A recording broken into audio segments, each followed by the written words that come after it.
কংগ্রেসের প্রার্থী তালিকা মোটামুটি চূড়ান্ত। বরাক উপত্যকার 13 আসনের মধ্যে অধিকাংশ আসনেই প্রার্থী বাছাই প্রায় চূড়ান্ত। 2-3টি আসন নিয়ে অব্যাহত আছে আলোচনা। শীঘ্রই বাকি আসনগুলির টিকিট কে পাচ্ছেন তা চূড়ান্ত হবে। কংগ্রেস সূত্রে পাওয়া তথ্য মতে আসনগুলির টিকিট কনফার্ম হয়েছে এবং সেই আসনগুলি হল: পাথারকান্দিতে কংগ্রেসের টিকিট পাচ্ছেন কার্তিক সেনা সিনহা, রামকৃষ্ণনগরে কংগ্রেসের মনোনয়ন পাচ্ছেন বুদ্ধ দাস, আলগাপুর কাটলিছড়ায় মনোনয়ন পাচ্ছেন খলিল উদ্দিন মজুমদার, বরখোলায় ডক্টর অমিত কালওয়ার, ধলাই আসনে কংগ্রেস প্রার্থী হচ্ছেন ধ্রুবজ্যোতি দাস, উদারবন্দে টিকিট পাচ্ছেন প্রাক্তন মন্ত্রী অজিত সিং, শিলচরে মনোনয়ন পাচ্ছেন অভিজিৎ পাল, কাটিগড়ায় কংগ্রেসের প্রার্থী হচ্ছেন সন্দীপ দাস, সোনাইয়ে টিকিট পাচ্ছেন আমিনুল হক লস্কর। এই 9টি আসনে কংগ্রেসের মনোনয়ন প্রায় চূড়ান্ত।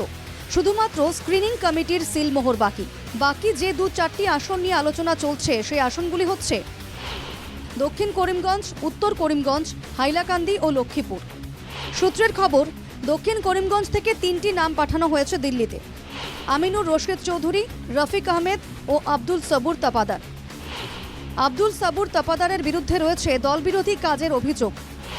উল্টোদিকে অভিযোগকারী হাফিজ রশিদ আহমেদ চৌধুরীর ভাই হচ্ছেন রফিক বাবু।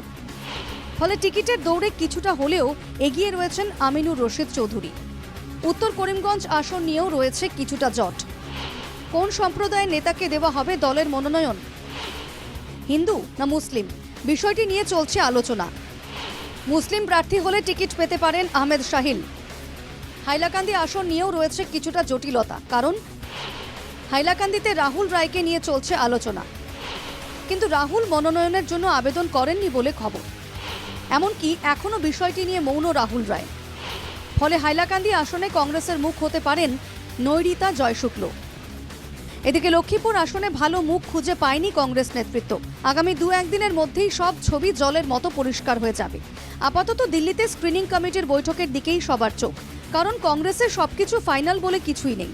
একমাত্র আনুষ্ঠানিকভাবে নাম ঘোষণার পরই চূড়ান্ত হয় প্রার্থী তালিকা।